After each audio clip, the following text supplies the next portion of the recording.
Own path to the Libertarian Party. How were you raised in politics, and how did you end up deciding that the third party option was the best one for you? I've actually been a Libertarian since I was 16 years old. I had looked over the politics, happened to be watching, it had Fox News on in the background. There was a guy, Gary Nolan, who was running for the Libertarian presidential nomination. I listened to him and I say, there's a lot of what he's saying. It's exactly the way I believe. And so I researched libertarianism more, and I later on came to embrace the philosophy of it, that we don't hurt other people, we don't take their things, and that people should be free to live as they wish so long as they're not harming others. And so I got involved in the party around that time, but was officially around 2006, 2007.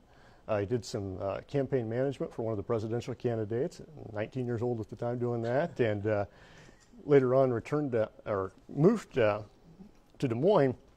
And it was really interesting. I was going out there, going door to door, and people didn't know who the Libertarian Party was. They thought, librarians, vegetarians, everything else. And that slowly started to change. A lot of, after the Ron Paul campaign, people became aware of the name Libertarian. And then slowly we've just been growing organization. And so I've watched, when you couldn't register to vote as a Libertarian in 2008, that changed. So we went from about 1,500 registered voters up to now close to 10,000. And it just keeps growing every year. We're getting county affiliates across the state. Last year we ran more candidates than ever have before. What is the kind of 30,000-foot view outside individual issues of the Libertarian Party? A lot of people think it's a little bit of Democrats, a little bit of Republicans. Some of what you talked about, being able to do what you want as long as you don't hurt other people, that feels like it's super small government. How do you kind of square that in your own mind? Yeah, it certainly is. It is small government, because we don't believe that the government should tell you how to live your life so long as you're not harming anyone else. I like to say that we take the good things from the Democrats and the good things from the Republicans and combine them together and leave out all the bad stuff. Why pursue a run for governor on this ticket now? I guess why was that the right position now? I originally wanted to run for governor because we needed to get that major party status. Gary Johnson got us that major party status.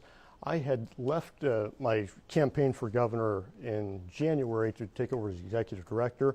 I looked at it. I looked at the budget crisis we were having, and a lot of people encouraged me to step back in the race. We did not have anyone at that point that was also running, and so I decided, after thinking long and hard, that I would step back in the race for governor. That way we can keep that major party status here in Iowa. What's the value of having a handful of elected officials already under the Libertarian Party, mostly in city council spots, but how does that help the party grow in that sense? Well, for one, like Nick Tiber over in Cedar Falls, elected city councilman a couple terms, a Libertarian.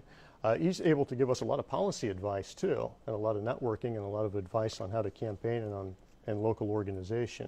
So we really do benefit from having that, and it also shows that our ideas are not crazy, they're not far out there, and that they do work. How much of it is fighting against being unknown to so many people? They hear Libertarian, it's not Democrat or Republican, so they kind of dismiss it off the top. It used to be much worse than it is today. There's still a struggle. A few years ago you didn't get any of the media coverage, you didn't get any of no one knew who you were. And it was a different dynamic too. You didn't have social media at that time. You didn't have other ways to spread the message. Now that we've got the major party status, though, I'm doing TV interviews frequently, radio interviews, across the state, getting in newspapers, and whenever we're doing events, we're getting media coverage everywhere we go. So that's changed greatly over the past couple of years. What was the impact, good or bad, of Gary Johnson and the 2016 presidential campaign? Obviously brought a lot of attention and was kind of an interesting guy. Also had those major gaffes that made him look silly at times, and a lot of people thought that might reflect poorly on the party. Well, and a lot of those gaffes too. How many people really knew what Aleppo is? And Trump has gaffes frequently. All politicians, when you do that many interviews, are going to have gaffes. Hopefully I won't have one here today, but I think he did a great job. He brought a lot of organization in, a lot of people into the movement, and that's what's helping my campaign today for governor, and down ticket candidates, we're also recruiting them to run for office as well. Why was it important to have a guy who had been a registered Republican, came from the two-party system, and his vice presidential candidate as well, both came from that two-party system and said this is still the better option for people who think the way we do? Yeah, I think that helps out a lot. And we don't, it's not just Republicans that we get from. We also take equally from the Democrats as well. And a lot of people are apathetic or have just been so fed up with government that they're now registering to vote Libertarian. But it does show that these guys, had served, both, I think, 2 terms for governor. and they both did I think a good job and a libertarian job. So it shows that our ideas have already been used before and could be used at the national level. How does it kind of move into a space where a lot of people are frustrated with politicians in general, regardless of party, move into that space where Democrats and Republicans have failed so far? I'm sorry. Oh, I guess how does the Libertarian Party kind of move into that space and take those people who might be disenfranchised or kind of discouraged and say, this is a way to be politically involved that may be better for you? Oh, absolutely. So, I mean, you watch the bickering back and forth. It's just ridiculous. You have fighting, and they just change the positions. And the Republicans say, well, Obama did this, and the Democrats will say, well, George Bush did, and you'll just have that back and forth where they're really having the same positions on the issues. There's really no change. Or you get into, it's just nasty political fighting that we have, particularly like in Iowa, where they're not addressing real issues. Most of the candidates running for governor are not addressing the issues such as the budget crisis that we're having. They're debating license plates right now. So things like that people do get fed up, and they say, this is a better way. These guys have actual plans to change government. Well, what is the value to being outside that win-loss? A win for a Democrat is an inherent loss for a Republican. Does throwing in a powerful third party potentially mix that up in a way that, may unclog the logjam, so to speak? There's a couple different ways things can happen. One of the parties could die, like the Whig Party did back in the 1850s. The other possibility is like the Socialist Party, the Prohibition Party. They accomplished most all of their goals back in the early 1900s by running third-party campaigns. They didn't win a lot of elections, but they had enough support that eventually they were able to get their ideas taken up by the other two parties. Sure. What is the path to becoming an equal third party? Do you think it could happen in Iowa first and then across the nation? Or? I think Iowa is one of the best states for the libertarian philosophy. I think it's a history of the state. We've always prized, it's on our motto, right? Our liberties we prize and our rights we will maintain. I'd like to get back to that, but I think a lot of the people still believe that. What is the impact of the Republican running in Iowa's 2nd District is Christopher Peters. He calls himself a small L libertarian. He subscribes to a lot of the ideas, but still runs under the Republican flag. Does he help or hurt the cause from a libertarian point of view? Because he seems to be running on the ideals, but still doing it under the GOP. I know Chris. I've known him for years. I like the guy. He needs to run as a libertarian. I think that's the bottom line, but I don't think it helps or hurts us.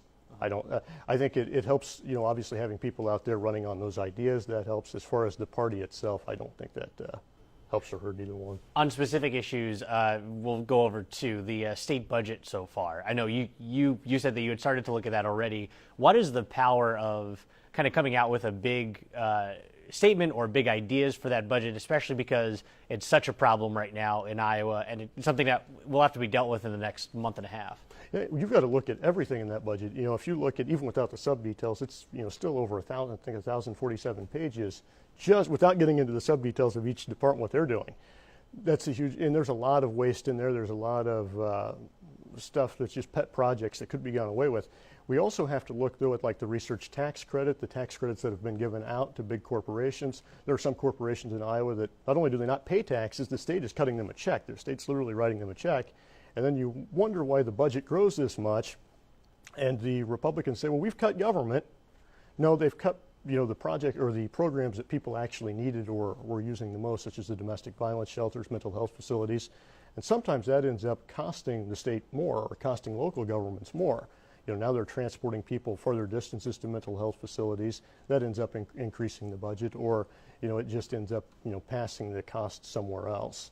Does that give the Libertarian Party almost a perfect chance to say, look, we can take some of these good Democratic ideas and take the idea or the sentiment behind what Republicans are doing, mix them together, do no harm, but still get us to a smaller government? Absolutely, and I plan to take votes from Iowans across the political spectrum on this, because our ideas are obviously the best. What we've had before is not working. It's led the state into, our education is worse than it was before.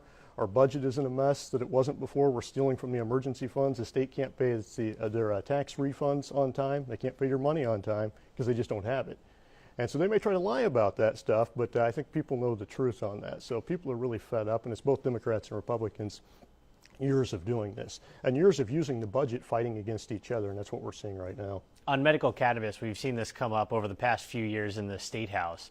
Why is, I guess, this kind of a important topic for libertarians? The way it's been described to me is it's a thing that's been made illicit that really you can make a good argument shouldn't be, and it goes back to these kind of personal freedoms and liberties.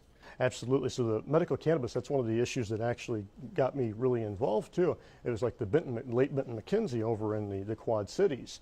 Guy that was denied his cannabis oil. We're not talking about anything you smoke. We're talking about an oil. And ended up being prosecuted by the state. His family was prosecuted by the state, and he ended up dying without his medication in the state of Iowa. There's also these little sick children that cannot get their medication. And it's all because the politicians want to fight over this. They're fighting over an oil.